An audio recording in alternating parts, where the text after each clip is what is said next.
Hello, good morning everyone. It is currently 26 minutes past 6.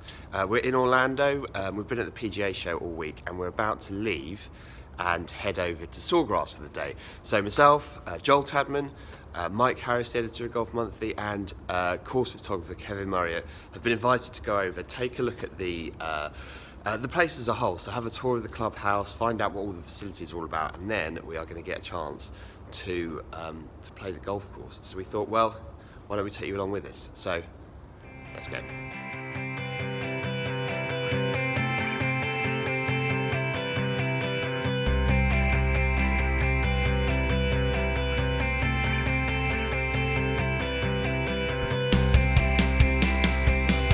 Okay, so we've just arrived. This is TPC Sawgrass, the clubhouse. We've just arrived after about a 2.5 hour drive over from Orlando, and it's looking pretty spectacular. What we're going to do is we're going to be given a tour of the clubhouse by one of their storytellers. So we're going to be shown all the cool elements like the Champions locker room, the Champions dining room, and all the memorabilia that they've got around the house, because this place is now rich with lots and lots of history of the PGA Tour, and it is the headquarters of the PGA Tour. So it's more than just the venue for the Players' Championship. This is where the PGA Tour have their home. So I know about very little about this place so far, so let's go and take a look inside.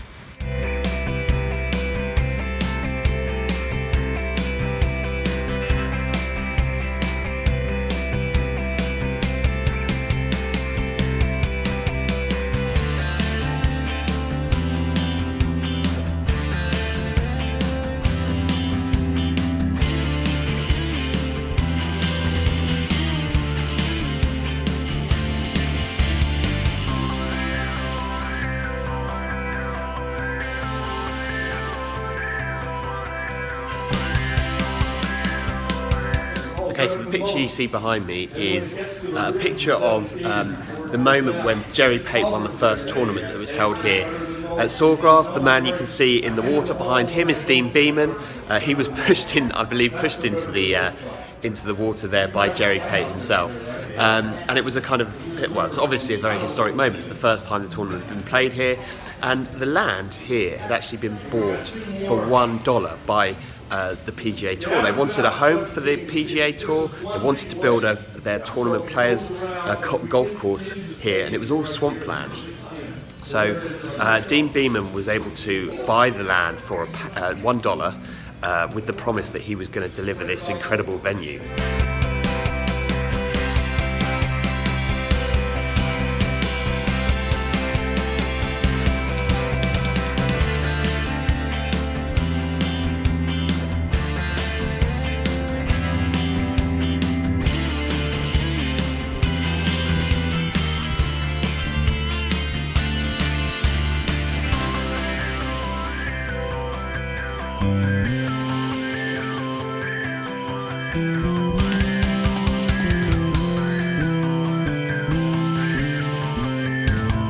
Okay, so I stood in the Champions locker room. This is where if you win the Players' Championship, you get one of these lockers. It's a bit of a who's who in the world of golf. And just over my shoulder there, you'll see they've already managed to lap around in here. So there's no spare lockers. So if you win now, you're going to have to share yours with somebody else. Let's have a look and see who is next up. Lee Trevino. Looks like he might have someone to join him fairly soon. Just to add, nobody's sharing this locker. This is Jack Nicklaus's.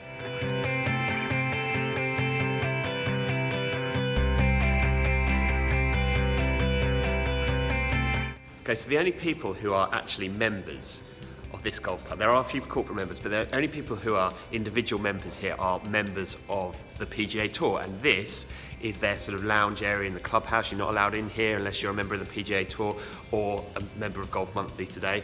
They're very kindly open the doors up to show us around.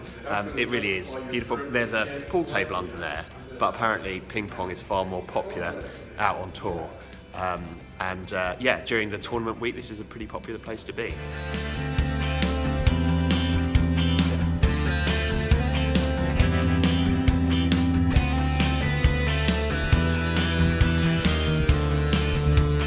Okay, so just to prove that if you don't win the Players' Championship, you don't get the chance to actually be in the Champions locker room, just over my shoulder is the name of Jim Furyk. If I move closer in, you should be able to see that.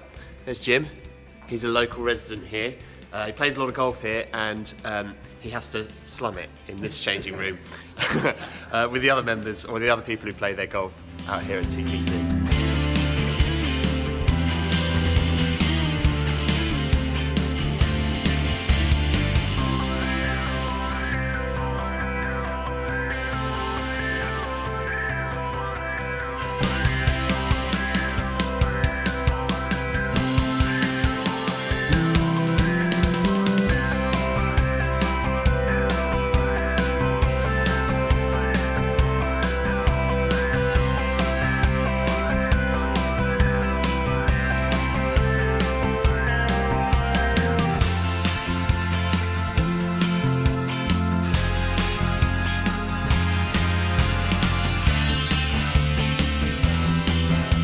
Okay, so the building you can see behind me, this is the Performance Centre here at TPC Sawgrass, and it's actually state-of-the-art and brand new. They've only opened it, I think it was just after the Players' Championship in 2017, and it's got everything in there that you need to be able to improve. So there's a putting studio where you'll be able to get your stroke analysed, the fitness studio so that they can put a program together that's going to help you improve. Let's say you need to stay in your posture a little bit more, but actually your core muscles aren't allowing you to do that. They can help you figure that one out in there. There's custom fitting, and there's obviously state-of-the-art coaching as well. Now, if you look over my shoulder here, that's the short game facility. The green running pretty quickly out there, and then behind me here, you can see a sort of dedicated range area where you can improve your golf for as long and as much as you need to. It really is an impressive thing to see.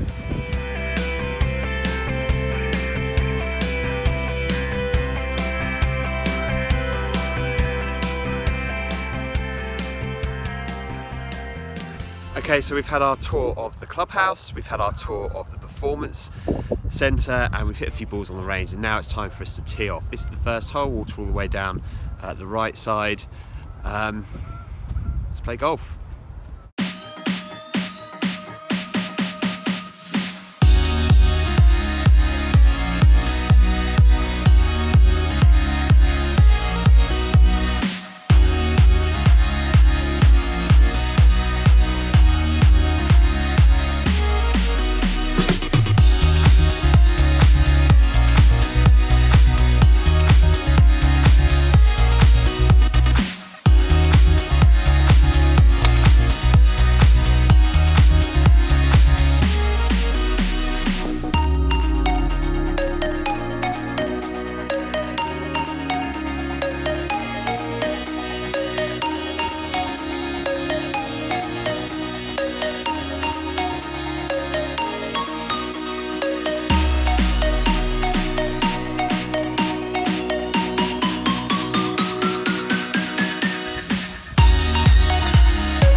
Okay, so with me here is Kevin Murray. Kevin is, well, I guess he's one of the best golf course photographers in the world. Thank you, Neil. It's very kind of you. It pains me to say it. Anyway, that's his camera, you can see over his shoulder there. Kev, what do you make of it so far? Well, I actually think it's a fantastic course. It would be nice if we get a little bit of sunshine towards the end of the round so that we can get some photographs that I'll be able to use a little bit later. But at the moment, we're a little bit overcast. But the course is absolutely stunning. What we'll do is we'll put over this bit, we'll put a selection of some of Kev's shots so you can see the sort of thing that we're talking about. You can see the sort of day we're looking at. It's pretty grey and a bit dreary, but I'm sure, Kevin, in your post-production mastery, you'll bring them all to life. We mentioned this earlier on, but I do remember this golf course from the first Apple Mac that we bought, and there was a game on there that you could play, and so that reality has come true now. So there's a lot of these holes that I do remember from the game. And that's like 20 odd years ago. Yeah. So, but this hole wouldn't be one of them because this hole has changed. Yes. So this is the 12th, the little T marker there, you can see. This is the 12th hole, and they made a few tweaks to it in order to make it a drivable par 4. So there's water up the right. It's a real risk-reward hole, isn't it? It is. At the moment, I think it's 302 off the blue tee that we're playing. There's no way I can get there. Tappers has been hitting the ball an absolute mile just recently.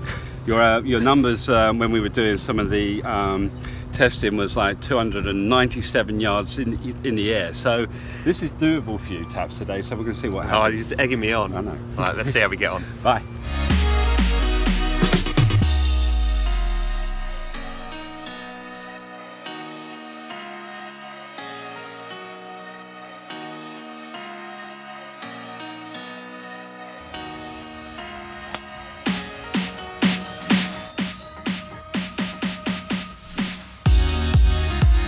Okay, so we're halfway through the back 9. We're on the 14th hole.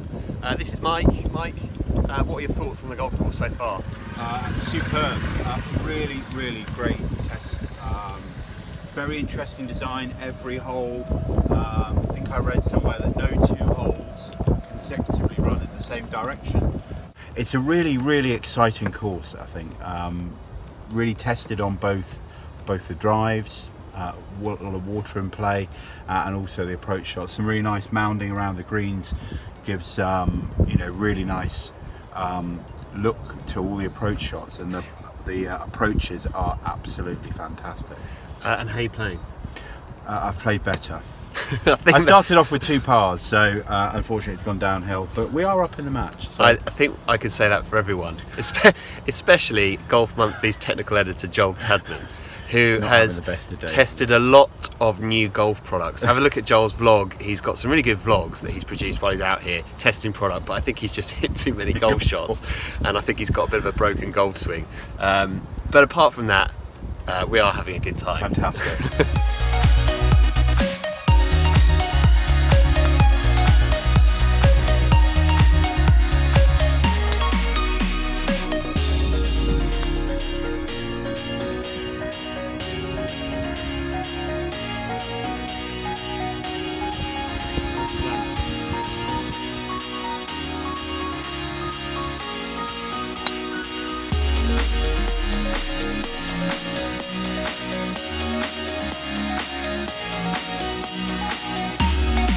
Okay, so this is the walk the players do to get from the 16th green to the 17th tee here at Sawgrass. There's the 16th green. I've just made a very good birdie there, by the way.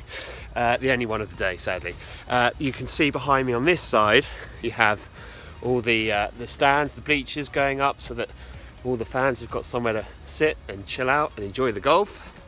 Watching everyone heading into 16, which is a really very good par 5. It's definitely reachable.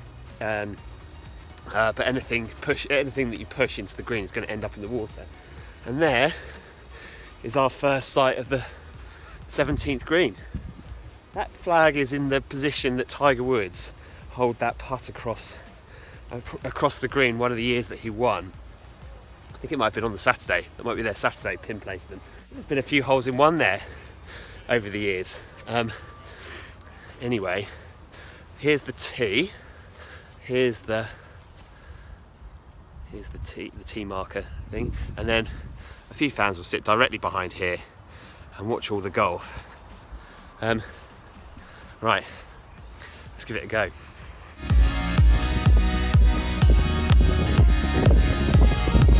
Oh, go hard. Oh!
Good bird. Okay, so we've just finished up on 18 and I'm wandering back towards the clubhouse now. just a few sort of final thoughts for you. What a place this is. It's really well set up for visitors, people like us that come over from the UK. It is the home of the PGA Tour, and there's a lot of memorabilia inside, and it makes you realise the history that there is behind this place, behind the tour, but also behind Sawgrass. There are some fantastic little stories about things that have happened here from the inception. It really is a truly spectacular golf course. It is typical sort of Florida golf in many ways. Lots of excitement, lots of shots over water, very well manicured. It's just a very, very good golf course indeed. It's such a strong test. I mean, you have to be able to hit the ball, I'd say, both ways through the air. You have to be able to hit draws, you have to be able to hit fades. And you also have to hit good shots at the right moment. You've got to have the sort of guts to be able to stand in the middle of the fairway with water staring at you and make a really good swing. And I think that's why the players over the years that have won the Players' Championship have tended to be some of the best players in the world, because it's such a fierce test of your mind. Now, I wouldn't say that was necessarily my strongest forte. Anyone who's played golf with me in the past would probably testify to that. But somehow I finished birdie, bogey. I hit one in water on 17, and then I birdied the last as well. I'm not sure quite how I did that, so I had full value for money out of those last 3 holes. And they are fantastic golf holes. You look forward to them all the way through the round, and then they don't disappoint when they arrive. So that's it from Sawgrass for now. Have you played it? Leave comments below. What did you think? Let us know your thoughts. Otherwise, it's goodbye from here.